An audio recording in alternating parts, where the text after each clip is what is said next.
Σας καλωσορίζουμε στο free webinar της Solutions to Grow με τίτλο «Τεχνική νοημοσύνη και L&D». Για άλλη μια φορά έχω τη χαρά να βρίσκομαι εδώ με μια ιδιαίτερη καλεσμένη αυτή τη φορά για να συζητήσουμε και να μοιραστούμε σκέψεις, ιδέες και γνώσεις.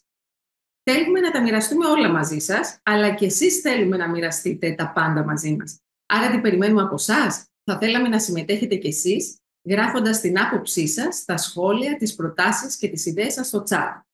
Αλλά επίσης θα θέλαμε να μην διστάσετε να κάνετε ερωτήσεις καθ' όλη τη διάρκεια του webinar, τις οποίες θα απαντήσουμε στο τέλος. Τις ερωτήσεις σας μπορείτε να τις γράφετε κλικάροντας στο Q&A. Στο chat λοιπόν τα σχόλια και τις ιδέες σας και στο Q&A τις ερωτήσεις σας προς την καλεσμένη μας.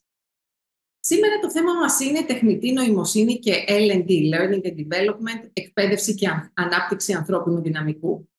Η τεχνητή νοημοσύνη γίνεται μια ολοένα και πιο σημαντική τεχνολογία για την καθημερινή μας ζωή. Έχει τη δυνατότητα να μεταμορφώσει πολλούς καθημερινούς τομείς, συμπεριλαμβανομένης της εκπαίδευσης, γιατί προσφέρει ένα πλήθος πλεονεκτημάτων σε όσους τη χρησιμοποιούν.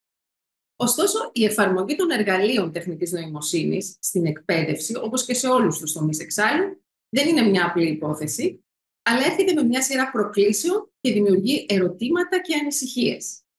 Να είσαι λοιπόν ή να μην είσαι υπέρμαχος της τεχνητής νοημοσύνης στην εκπαίδευση των εργαζομένων? Και για να απαντήσει κανείς σε αυτό το ερώτημα, πρέπει να δει τα πλεονεκτήματα που προσφέρει η χρήση της και από την άλλη τις προκλήσεις και τους κινδύνους που συνεπάγεται αυτή η χρήση. Πριν ξεκινήσουμε όμως για να γνωρίσουμε την καλεσμένη μας, θα ήθελα να δούμε το πρώτο poll, την πρώτη δημοσκόπηση, και μπορείτε να αρχίσετε και να ψηφίζετε. Έχετε χρησιμοποιήσει τεχνητή νοημοσύνη στη δουλειά σας, ναι ή όχι? Για να δούμε έτσι, να πάρουμε μια πρώτη εικόνα από το πόσο διαδεδομένη είναι στην Ελλάδα η χρήση της τεχνητής νοημοσύνης στον χώρο εργασίας. Καλεσμένη μας σήμερα είναι η Ιωάννα Ματζουρίδου Ωνάση. Την καλεσμένη μας με το διάσημο επώνυμο τη γνώρισα έτσι ακριβώς όπως αρμόζει σε ανθρώπους με το δικό της και το δικό μου background, δηλαδή ψηφιακά μέσω του LinkedIn. Εντυπωσιάστηκα από όσα κάνει και τη ζήτησα να γίνει Innovation Partner στη νέα μας πλατφόρμα Hub to Grow. Πρόκειται για την πλατφόρμα, την πρώτη ψηφιακή ακαδημία στην Ελλάδα που απευθύνεται σε επαγγελματίες του ανθρώπινου δυναμικού και έχει ως στόχο να προσφέρει όλη τη γνώση που χρειάζονται και τα trends της ψηφιακής τεχνολογίας, όλα με ένα κλικ. Είναι μια πλατφόρμα που μέσα από μια πληθώρα δυνατοτήτων και εργαλείων, ασύγχρονων βιντεομαθημάτων, workshops, webinar, templates, e-books, αλλά και για πρώτη φορά δίνοντας την δυνατότητα σε όλους τους συμμετέχοντες να χρησιμοποιήσουν ψηφιακά εργαλεία όπως το Dexteco που θα δούμε αργότερα στη συζήτησή μας. Γιατί όμως ζητήσαμε από την Ιωάννα να γίνει Innovation Partner στο Hub to Grow και γιατί την έχουμε σήμερα μαζί μας? Και ξεκινάω. Γιατί έχει Bachelor Psychology και Communication, έχει Master στο Strategic Management, είναι αφοσιωμένη στη δημιουργία και ανάπτυξη κοινοτήτων, είναι Talent Development Strategist και ευαγγελίστρια της εφαρμοσμένης τεχνητής νοημοσύνης. Η Ιωάννα είναι παθιασμένη με τη χρήση της δύναμης της τεχνολογίας ως εργαλείου για να βοηθήσει τους ανθρώπους να βελτιώσουν τις βασικές τους δεξιότητες και να αξιοποιήσουν την εσωτερική τους λάμψη, όπως λέει και θα μας εξηγήσει. Η Ιωάννα είναι μια εμπνευσμένη leader της γενιάς Z, αφοσιωμένη στην οικοδόμηση μιας κοινότητας διαβίου μαθητών, έτσι δηλαδή όπως πρέπει να είμαστε όλοι πια. Δεν θα σας πω περισσότερα, αλλά όπως καταλαβαίνετε ως Gen Z, δεν είναι φυσικά 11 ετών, αλλά δεν είναι και μεγαλύτερη από 27. Είναι από αυτά τα φοβερά παιδιά που κάνουν πράξη το sky's the limit, παίρνουν τη βαλίτσα τους και πηγαίνουν στη Νέα Υόρκη και γίνονται CEO μια startup, αφού προηγουμένως έχουν διατελέσει αντιπρόεδροι ανθρώπινου δυναμικού και επικεφαλής προσωπικού στην Aptivio. Είναι η συνιδρύτρια και co-founder, αλλά και διευθύνουσα σύμβουλος της Dexteco, της πλατφόρμας AI Coaching, για την οποία θα δούμε περισσότερα αργότερα, και είναι σήμερα εδώ μαζί μας για να μας λύσει όλες τις απορίες για την τεχνητή νοημοσύνη. Σε ευχαριστούμε, Ιωάννα, καλώς ήρθες. Εγώ σας ευχαριστώ. Χαίρομαι πάρα πολύ που είμαι εδώ και περιμένω τις ερωτήσεις σου για να κάνουμε share το knowledge που έχουμε στο κομμάτι της τεχνητής νοημοσύνης. Ωραία. Ας δούμε, πριν ξεκινήσουμε τις ερωτήσεις, τα αποτελέσματα από το πρώτο poll, αν έχετε χρησιμοποιήσει τεχνητή νοημοσύνη. Και για να δούμε 50-50. Πώς είναι το αποτέλεσμα αυτό, πώς σου φαίνεται, Ιωάννα? Η αλήθεια είναι ότι Καλύτερο από ό,τι το περίμενα. Περίμενα περισσότερο να πούνε όχι. Επομένως, θετικό το αποτέλεσμα. Τι πιστεύεις εσύ? Είναι θετικό, είναι η αλήθεια. Γιατί θα περίμενα περισσότερο να το έχει χρησιμοποιήσει κανείς για προσωπικούς λόγους ή για να παίξει, να πει στο chat GPT για να δει τι είναι. Και όχι για τη δουλειά. Είναι πολύ ενθαρρυντικό που το 50% το έχει χρησιμοποιήσει, ακόμη και αν είναι λίγο. Αλλά ας ξεκινήσουμε, ας τα πάρουμε από την αρχή και ας δούμε τι είναι η τεχνητή νοημοσύνη με απλά λόγια, γιατί υπάρχει νομίζω και ένα σύννεφο πάνω από τι ακριβώς είναι το οποίο. Συμφωνώ. Λοιπόν, να το πούμε έτσι πολύ απλά, ότι η τεχνητή νοημοσύνη είναι όταν μια μηχανή έχει την ικανότητα να αναπαράγει τις γνωστικές λειτουργίες ενός ανθρώπου. Δηλαδή, τη μάθηση, τον σχεδιασμό, την δημιουργικότητα. Τώρα, πώς γίνεται αυτό? Στην ουσία, πώς μπορεί μια μηχανή να κατανοήσει το περιβάλλον γύρω μας? Αυτές λοιπόν οι μηχανές στην ουσία παίρνουν κάποια δεδομένα. Αυτά μπορεί να είναι ήδη έτοιμα, είτε να τα παίρνουν μέσω αισθητήρων, π.χ. κάμερας, και τα επεξεργάζονται έτσι ώστε να ανταποκρίνονται βάσει αυτών στον χρήστη. Και θα σας δώσω πολύ απλά παραδείγματα από πράγματα που ήδη χρησιμοποιούμε, όπως είναι τα λογισμικά. Softwares μπορεί να είναι, ας πούμε, η μηχανή αναζήτησης στο Google, τα συστήματα αναγνώρισης προσώπου, πώς κάνουμε στο FaceTime ή για να κάνεις unlock το κινητό σου. Και έχουμε και τα άλλα, τα οποία είναι πιο πολύ ενσωματωμένα σε ρομπότ, είτε σε αυτόνομα αυτοκίνητα που βλέπουμε ότι δημιουργούνται πολύ καινούργια πράγματα σε αυτό το κομμάτι. Τα drones, έτσι. Οπότε είναι πράγματα που χρησιμοποιούμε όπως και να έχει στην πραγματικότητά μας καθημερινώς. Π.χ. το Google Translator, έτσι, οι αυτόματες μεταφράσεις, το οποίο χρησιμοποιώ καθημερινά. Τα έξυπνα σπίτια, οι πόλεις, υποδομές. Και θα μου πεις, οκ, τότε γιατί ο χαμός το τελευταίο καιρό, όπως και να έχει, χρησιμοποιούμε. Η όμορφη εξέλιξη που έχει γίνει το τελευταίο καιρό είναι ότι μπορούν πιο εύκολα αυτά τα συστήματα, λόγω της τεχνητής νοημοσύνης, να προσαρμόζουν τη συμπεριφορά τους, έως ένα ορισμένο βαθμό εννοείται, αναλύοντας τις συνέπειες των προηγουμένων δράσεων ενός χρήστη και να επιλύουν έτσι τα προβλήματά τους με περισσότερη αυτονομία, να είναι πιο user-friendly, όπως λέμε. Και εννοείται μετά το ChatGPT και ό,τι έχουμε δει από το Gemini που έχουν βγει πάρα πολλά τελευταία, τα οποία έχουν επιτρέψει πάρα πολλούς founders, όπως και εμάς, να χρησιμοποιήσουν το research που έχει γίνει ήδη από άλλους, έτσι ώστε να δημιουργήσουν καλύτερες τεχνολογίες, καλύτερα λογισμικά για τον κόσμο. Ωραία. Πολύ θετικά ακούγονται όλα αυτά. Καταλαβαίνουμε ότι είναι κάτι που είναι σε εξέλιξη. Θα μπορούσαμε να βγάλουμε το δεύτερο poll τώρα, για να ψηφίζει, περνώντας τη δεύτερη ερώτηση. Φοβάστε ότι η δουλειά σας θα αντικατασταθεί από την τεχνητή νοημοσύνη? Περνάμε λίγο στην άλλη πλευρά, στην άλλη όψη του νομίσματος. Είπαμε τα καλά, είδαμε κάποιες εφαρμογές που αρέσουν σε όλους. Είναι βέβαιο όμως ότι δεν υπάρχει μόνο θετική πλευρά ή μόνο χαμόγελο και αισιοδοξία σε σχέση με αυτή τη νέα τεχνολογία. Υπάρχει και η πλευρά του φόβου, του επικίνδυνου, του τι μπορεί να αλλάξει. Φοβάστε ότι σας αντικατασταθεί από την τεχνητή νοημοσύνη?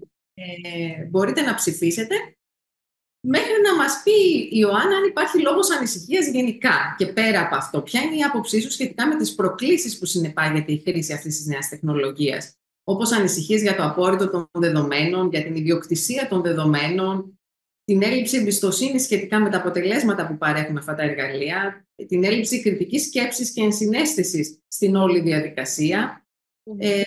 Πράγματα που φτάνουν ακόμη και μέχρι την ανησυχία μας για την συμπερίληψη που τόσα ακούμε. Όλα αυτά τα λαμβάνει υπόψη της η διαδικασία?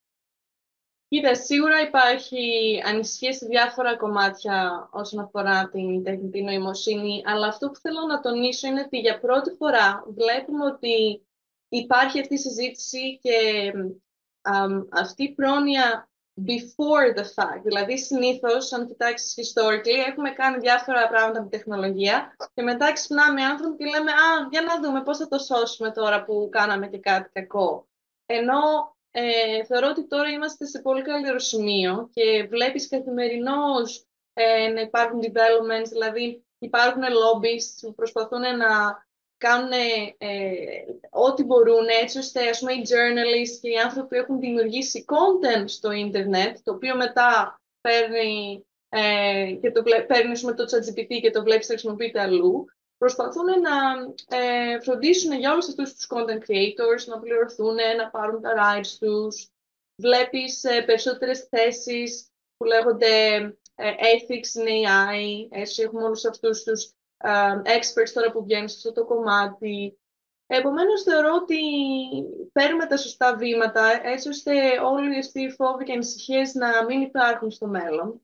Αλλά δεν νομίζω ότι μπορούν να δημιουργηθούν τα σωστά μέτρα μόνο από ένα group. Δηλαδή, δεν είναι μόνο στους founders, δεν είναι μόνο στους researchers.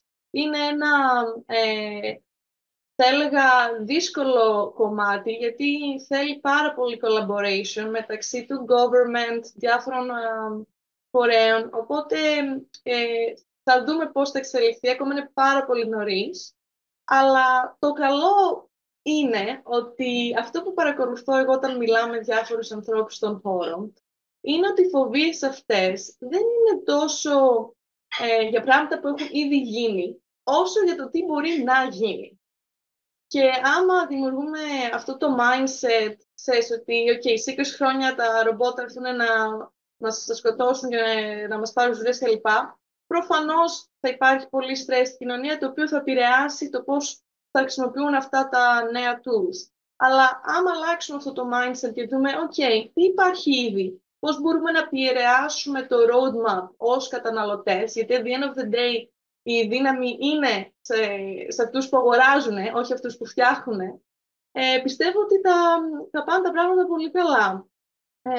Έχουμε λοιπόν περιθώριο, δεν είναι ότι, όπως είπα πριν, έχουμε περάσει πάρα πολλά χρόνια με αυτή τη τεχνολογία, τώρα είναι που δημιουργούνται όλα αυτά και νομίζω ότι είμαστε στο σωστό δρόμο να δημιουργηθούν όλες οι διασφαλίσεις, είτε με terms and conditions, είτε με πιο rules and regulations. Π.χ.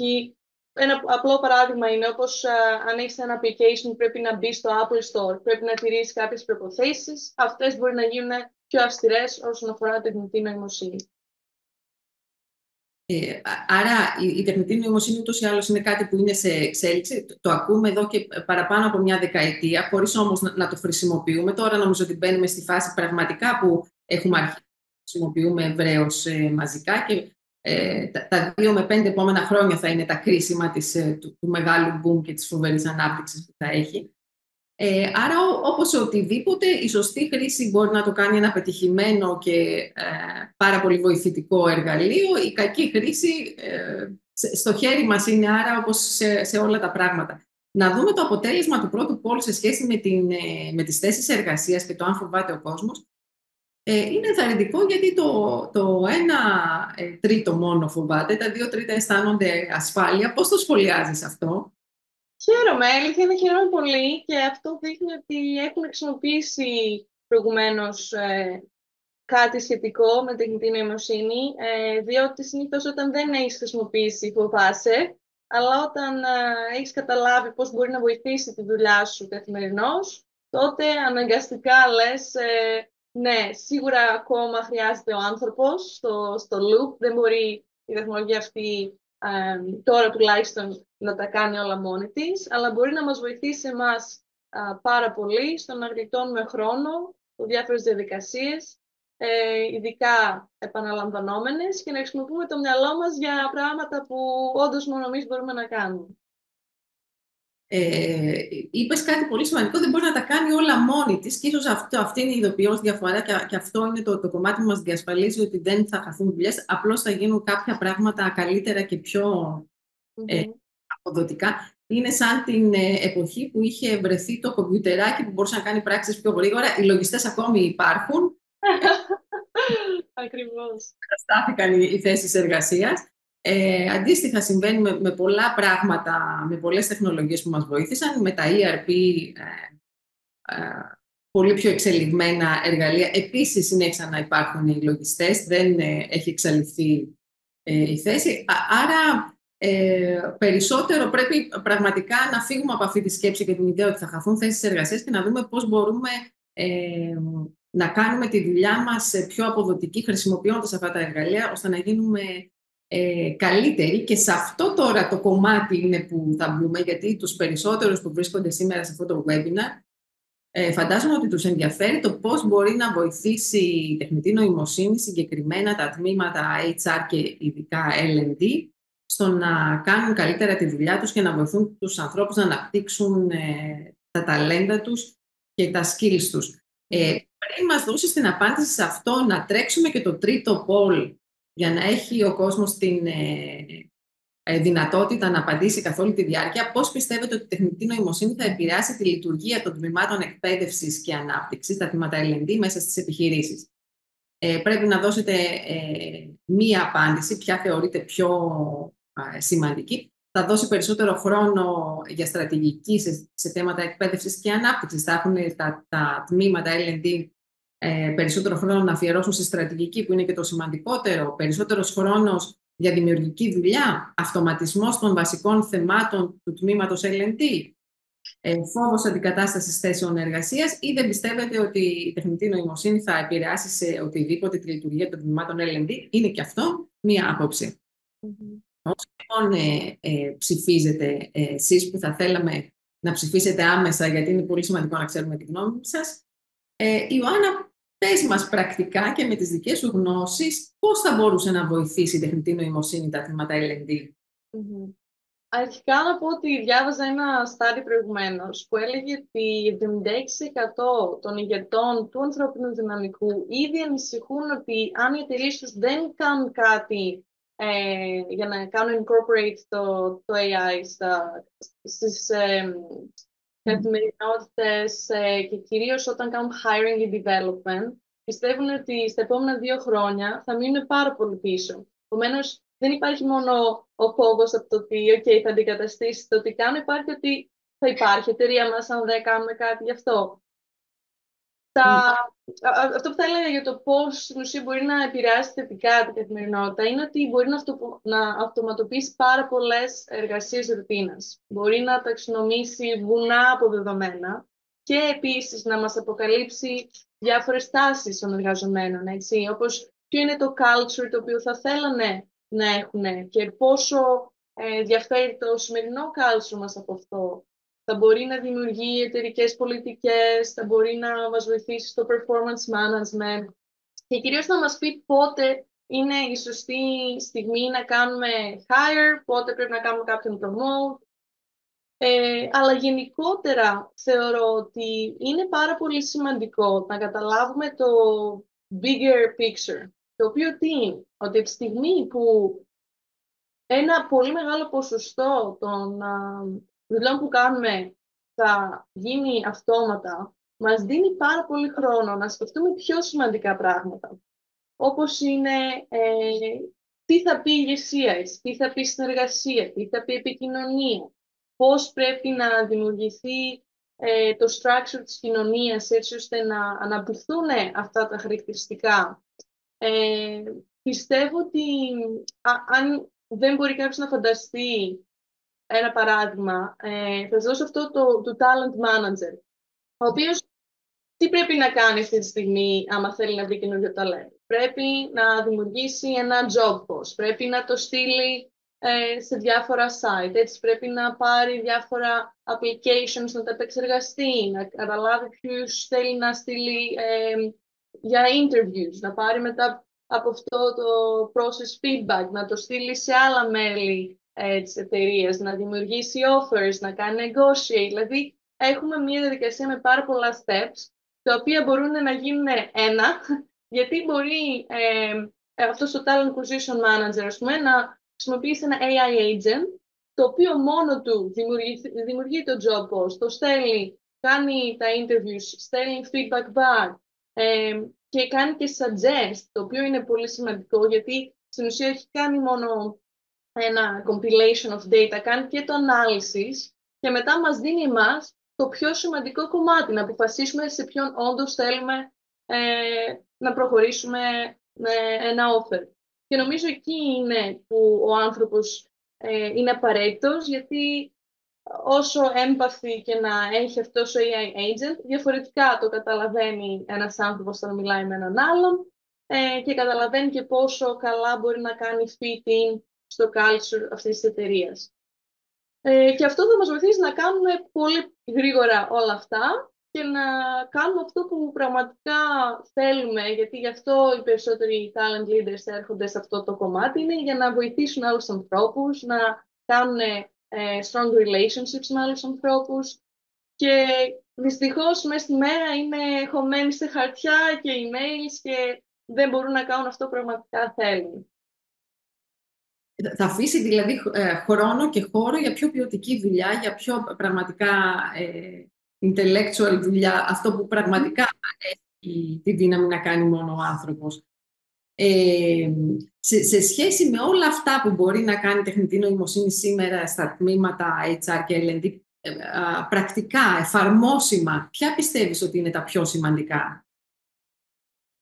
Σίγουρα αυτό που ανέφερα για το hiring κομμάτι είναι πολύ σημαντικό, γιατί βλέπω ότι ειδικά τα καλύτερα ταλέντα φεύγουν πάρα πολύ γρήγορα από το market. Επομένως, ο χρόνος είναι πάρα πολύ σημαντικός, υπάρχει πάρα πολύ competition και πρέπει να τον βρεις τον άλλον στο σωστό σημείο, έτσι. Δηλαδή δεν είναι όλοι πάντα available, οπότε να χρησιμοποιήσεις τεχνητή νοημοσύνη για να καταλάβεις ποιοι ψάχνουν τη στιγμή που είναι πιο κοντινά σε αυτό που ψάχνεις εσύ και να γίνει αυτό το matchmaking, θα είναι πάρα πολύ βοηθητικό.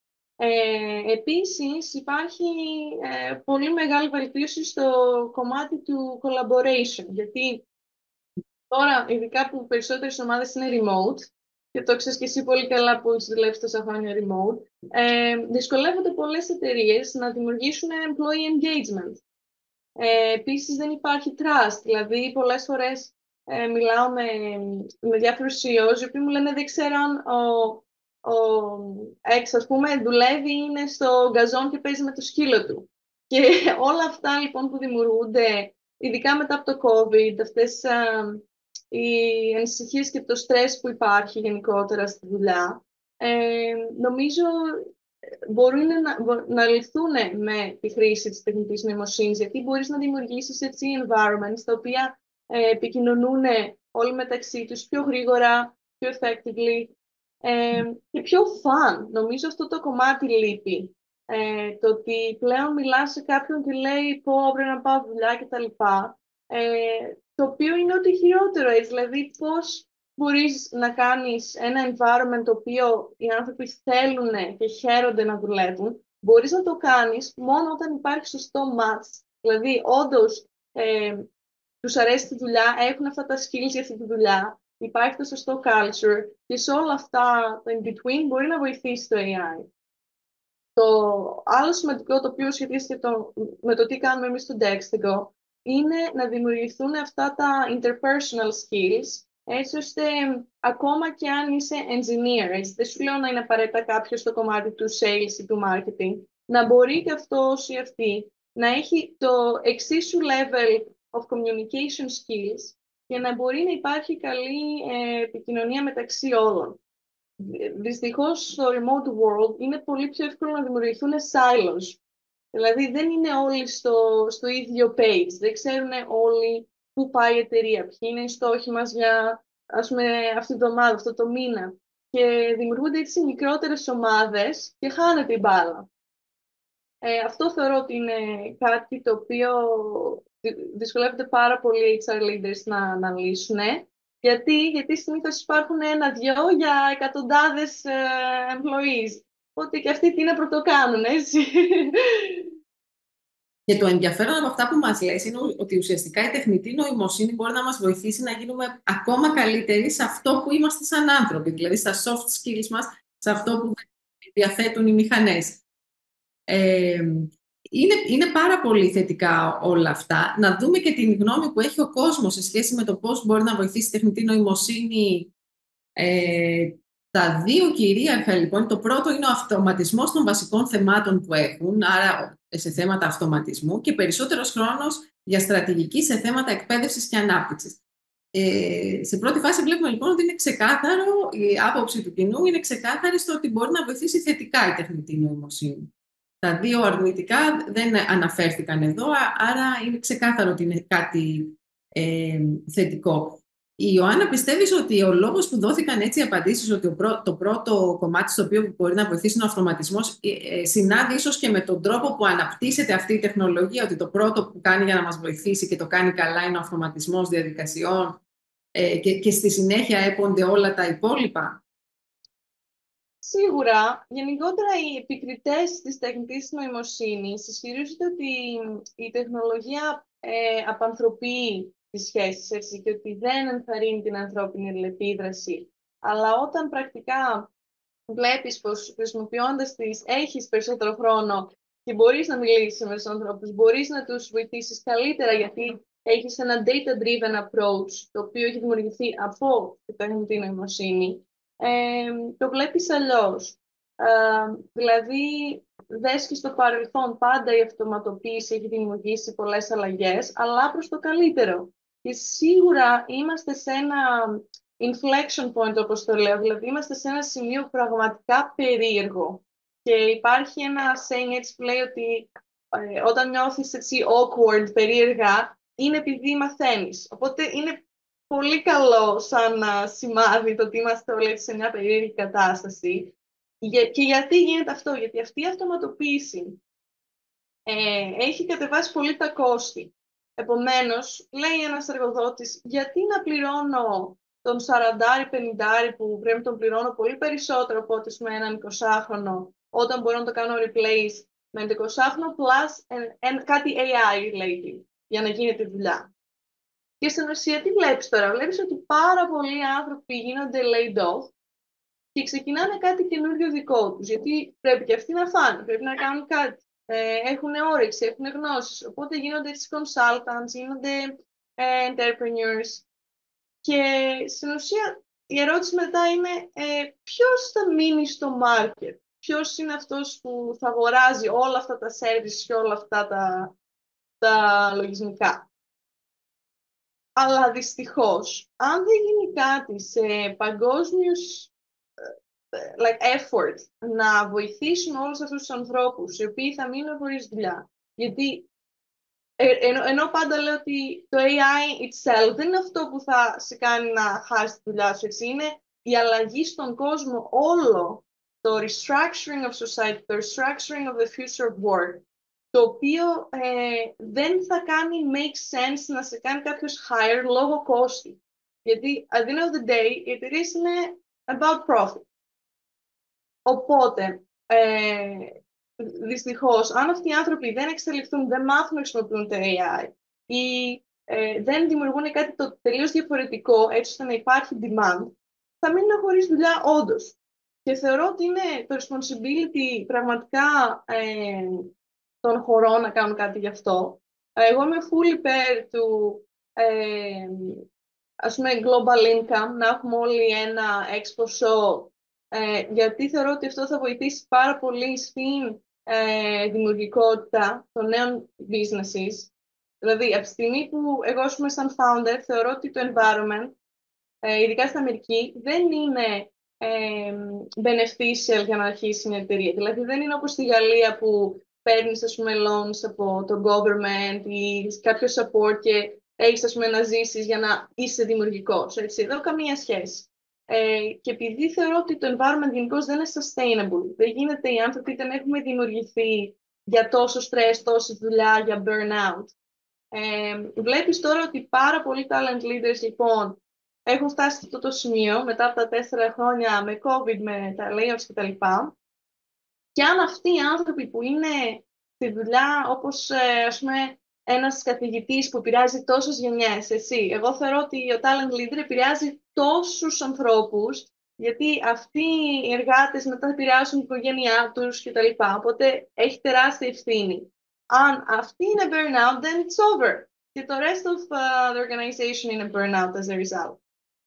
Λοιπόν, έχω πει πολλά, αλλά το point μου είναι ότι Απ' τη μια βλέπουμε τώρα τα θετικά, ότι το AI βοηθάει στην αυτοματοποίηση. Αυτό σε λίγο καιρό θα φέρει και το κακό αποτέλεσμα ότι πολλοί θα λένε «Όπα, τώρα τι κάνω εγώ που δεν ξέρω να το χρησιμοποιώ ή δεν έχω δημιουργήσει μια εταιρεία με βάση αυτό». Και θα πρέπει να υπάρχει ένα intervention, αλλά ακόμα δεν έχουμε φτάσει εκεί. Δηλαδή, πηγαίνουμε προς αυτό το σημείο, ότι υπάρχουν πολλά στο περίγυρο σκέψεις και thought leaders που λένε είτε ότι είναι προ είτε ότι είναι κατά. Θεωρώ ότι είμαστε στο in-between. Θεωρώ ότι υπάρχει τρελή opportunity να το χρησιμοποιήσουμε για αυτό που είπα προηγουμένως, για να δημιουργήσουμε τα σωστά training, για να δημιουργηθεί καλύτερο empathy στον κόσμο και να έχουμε καλύτερες σχέσεις. Αλλά απ' την άλλη, αν δεν το βάλουμε αυτό σαν priority, σαν society, σαν demand από τον καταναλωτισμό, δεν θα γίνει. Ανέφερες δύο πράγματα. Το ένα είναι ότι είμαστε μπροστά στον κίνδυνο ενός νέου αναλφαβητισμού, όπως ήταν όταν εισέβαλαν στη ζωή μας οι υπολογιστές, που αν κάποιος από ένα σημείο και έπειτα δεν ήξερε να χρησιμοποιεί υπολογιστή, ήταν εκτός εργασίας. Υπάρχουν δουλειές που είναι αδύνατον να γίνουν αν κάποιος δεν ξέρει να χρησιμοποιεί υπολογιστή. Λοιπόν, θα είναι η ίδια περίπτωση και για όσους δεν ξέρουν να χρησιμοποιούν τη τεχνητή νοημοσύνη. Το ένα κομμάτι είναι αυτό και το δεύτερο που έθεσες είναι το θέμα της ηλικίας των εργαζομένων, που είναι πια ένα φαινόμενο παγκόσμιο. Εργαζόμενοι από 45 plus μπαίνουν στη σκοτεινή ζώνη της αβεβαιότητας για το μέλλον τους. Κατάλαβα καλά, εσύ θεωρείς ότι είναι το ότι δεν μπορούν να ακολουθήσουν, είναι το κόστος που έχουν πρώτα απ' όλα για τις επιχείρησεις, είναι το ότι δεν μπορούν να ακολουθήσουν το ρεύμα της εποχής και δεν είναι συμβατοί με τις νέες τεχνολογίες, με ό,τι χρειάζεται να ξέρουν. Αλλά και απ' την άλλη, και η Gen Z βλέπεις ότι ενώ υπάρχει πεποίθηση ότι ναι, αυτοί έχουν δουλειά, they're set up for failure, δηλαδή είναι σε δουλειές που δεν τη βγάζουν οικονομικά, επομένως έχουν και αυτοί τα side hustles, έχουν κάποιες φορές 2 δουλειές κτλ. Είναι και αυτοί burnout και είναι άτομα τα οποία, επειδή έχουν γεννηθεί με τεχνολογία, δέχονται τη τεχνητή νοημοσύνη, γιατί καταλαβαίνουν πόσο τους βοηθάει, ας πούμε, ειδικά οι άντρες με τα gaming, είναι πάρα πολύ σημαντικό μέρος της ταυτότητάς τους. Αλλά είναι σε φάση ότι enough is enough. Άμα δεν υπάρχει η κουλτούρα που θέλω, φεύγω. Επομένως και αυτοί πιστεύω ότι φεύγουν από τις δουλειές σιγά σιγά. Και οι μεγαλύτεροι, και στην ουσία μένει ένα μέρος το οποίο δεν είναι, ας πούμε, οι A-players, αυτό το ταλέντο που αναζητάει ένας εργοδότης. Και γι' αυτό αναγκαστικά λέει πώς θα τους κάνω develop αυτούς τους ανθρώπους, θα τους δώσω AI. Οπότε μπαίνουμε σε ένα αέρα το οποίο είναι human-led και tech-led. Και βλέπουμε αυτή τη συνεργασία. Άρα θέλει πολύ προσοχή λοιπόν από κάθε άποψη. Σίγουρα το diversity είναι σημαντικό και το diversity όχι μόνο σε επίπεδο εθνικότητας, χρώματος, φύλου, αλλά και η ηλικία είναι ένα κομμάτι του diversity. Η ποικιλομορφία προφανώς χρειάζεται σε όλο της το εύρος.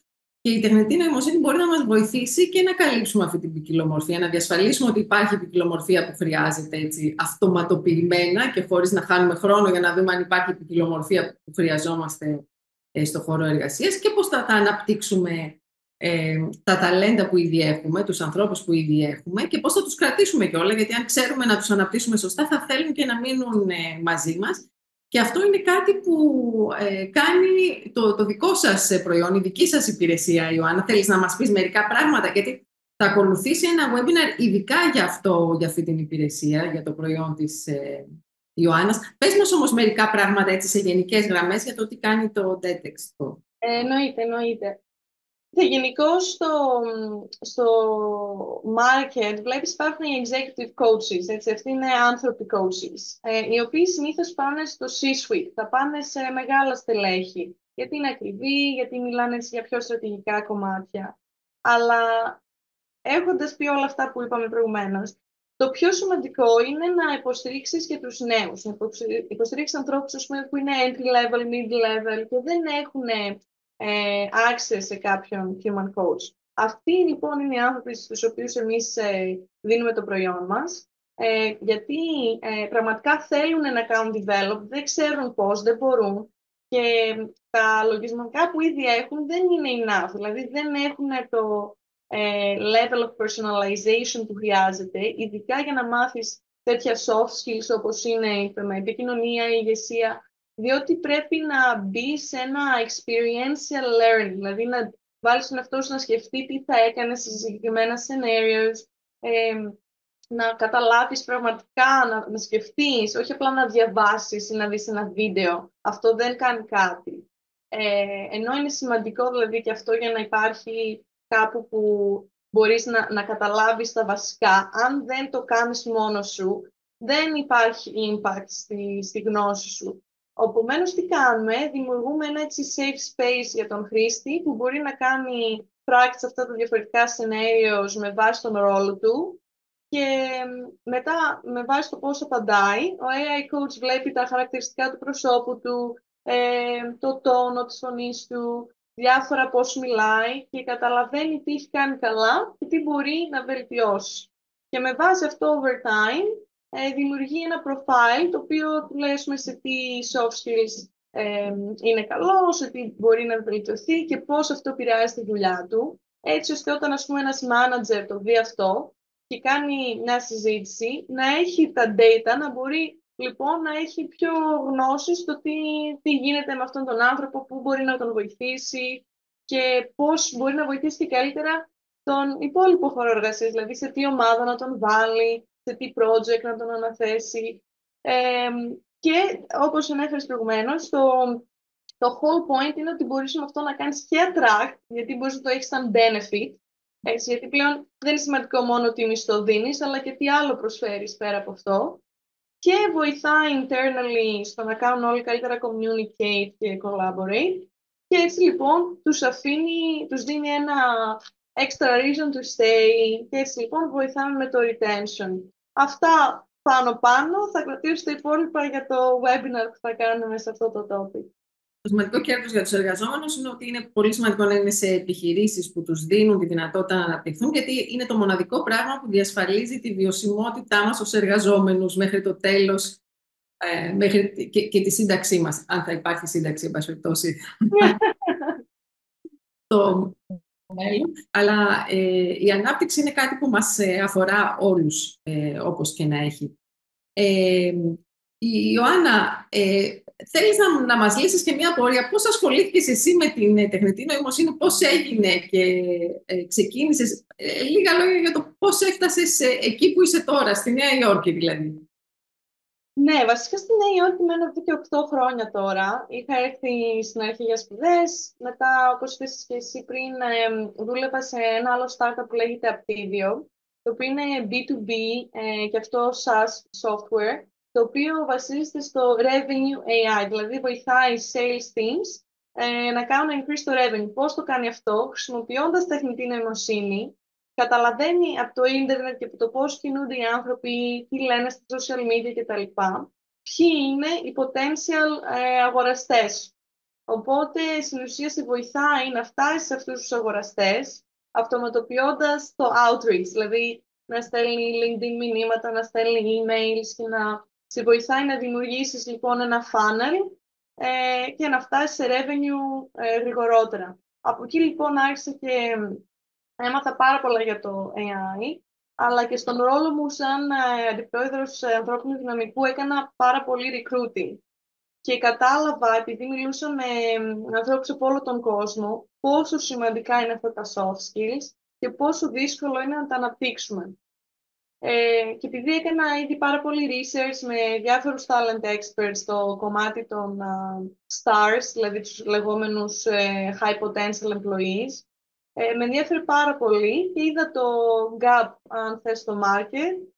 Έτσι δημιουργήθηκε και το team και σιγά σιγά κάναμε launch το product τον Ιούνιο, οπότε ακόμα είναι κάτι πολύ καινούριο, αλλά πάρα πολύ ενδιαφέρον και πραγματικά νομίζω ότι βρήκαμε ένα κενό το οποίο δεν είναι ότι θα βοηθήσει μόνο ένα συγκεκριμένο άνθρωπο, δηλαδή όλους τους εργάτες, σε όλους τους τομείς μπορείς να τους βοηθήσεις να δημιουργήσουν καλύτερα όλες τις δεξιότητες που αναφέραμε και για τους εαυτούς τους, γιατί τα ίδια skills χρησιμοποιείς στην προσωπική σου ζωή, έτσι όταν μιλάς με φίλους σου, με την οικογένειά σου κτλ. Και στη δουλειά του. Βέβαια, το να έχει αναπτυγμένο τη δυνατότητα, το skill της επικοινωνίας είναι πολύ σημαντικό όλη μας στη ζωή. Από το πρωί που ξυπνάμε μέχρι το βράδυ που κοιμόμαστε, όλοι έχουμε να κάνουμε με ανθρώπους και επικοινωνία. Γενικά, σαν κλείσιμο, πώς βλέπεις τα πράγματα και πώς βλέπεις την αγορά γύρω από την τεχνητή νοημοσύνη? Όπως και με άλλες τεχνολογίες, οι early adopters είναι 1 με 3% του πληθυσμού, έτσι. Οπότε μιλάμε για ένα πολύ μικρό μέρος του ανθρώπου του πληθυσμού που αμέσως θα πει ναι, το θέλω. Γιατί πρέπει να καταλάβουμε ότι αυτή η τεχνολογία δεν κάνει compete μόνο με άλλα προϊόντα σε αυτή τη τεχνολογία. Κάνει compete με τα πάντα που κάνει κάποιος στην καθημερινότητά. Πρέπει να αλλάξει δηλαδή τη διαδικασία με την οποία δουλεύεις. Πρέπει να αλλάξει το mindset σου. Και αυτό το change management λοιπόν είναι πολύ δύσκολο να γίνει και θέλει το buy-in όχι μόνο από τον HR leader, από όλο το team. Και για να δημιουργήσεις κάτι που μπορεί να δείξει δηλαδή το return of investment, έτσι, το ROI σε όλο το team, πρέπει να μπορείς να το κάνεις με παραδείγματα, με case studies, με κάτι ρεαλιστικό που μπορούν να το δουν και να πούνε «ΟΚ, ας πούμε το έκανε ο τάδε, θα το κάνουμε κι εμείς». Αλλά επειδή, ξαναλέω, είναι κάτι τόσο καινούριο, είναι πολύ δύσκολο οι εταιρείες να το κάνουν αυτό. Οπότε πρέπει να έρθουν όλοι αυτοί οι early adopters και να το βάλουν μέσα στις εταιρείες τους, να το δείξουν στον κόσμο πώς μπορεί να τους βοηθήσει με απλά λόγια, με απλά παραδείγματα, αλλά και να το κάνει connect με business outcomes, δηλαδή με το revenue ή με το retention rate, με αυτά που είπαμε πριν. Overall νομίζω ότι είναι πολύ θετικό το feedback, όπως είδες και από τα polls, δηλαδή οι άνθρωποι το βλέπουν κάτι ενδιαφέρον, κάτι που μπορεί να τους βοηθήσει, που πραγματικά καλύπτει ένα κενό.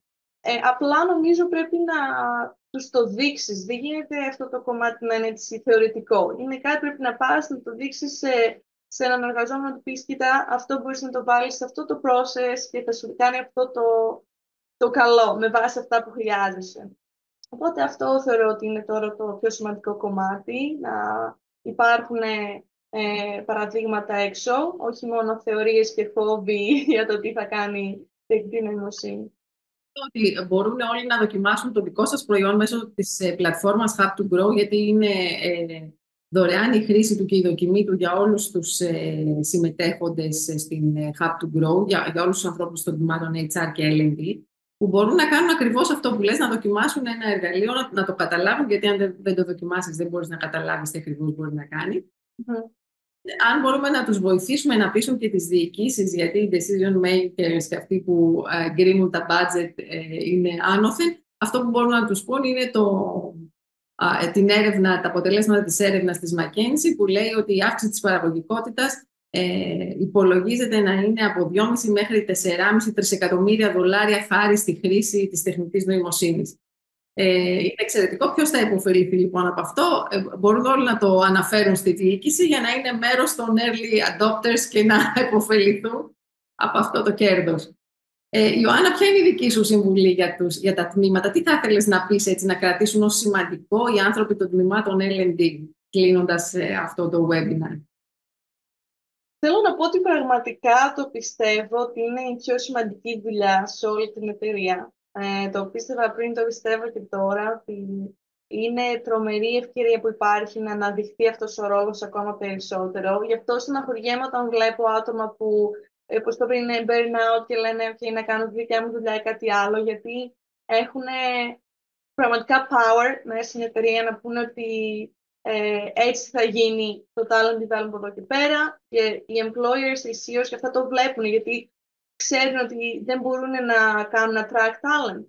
Οπότε τους ακούνε. Και αυτό ήταν το παράπονο πολλών L&D leaders μέχρι τώρα, ότι δεν μας ακούει κανείς, δεν είμαστε σε συζητήσεις στρατηγικές, σημαντικές για το μέλλον της εταιρείας, και αυτό αλλάζει. Οπότε θα πω πραγματικά κουράγιο, ότι δεν είστε μόνοι, ότι πολλοί άνθρωποι έχουν αυτές τις σκέψεις, αλλά άμα κοιτάξετε τον κόσμο από ένα έτσι, τρίτο point of view, θα καταλάβετε πόσο σημαντικό είναι το έργο που κάνετε και το τι effect μπορεί να έχει στις επόμενες γενιές. Πολύ σημαντικό. Το έχω να πω. Όπως υποστηρίζουμε και εμείς στη Hub to Grow, την πλατφόρμα που έχει γίνει για τους L&D, ο ρόλος του τμήματος L&D είναι να είναι ο καταλύτης της ανάπτυξης της κουλτούρας και της διαχείρισης της αλλαγής στον οργανισμό, και αυτά είναι που θα φέρουν το μέλλον και την ανάπτυξη.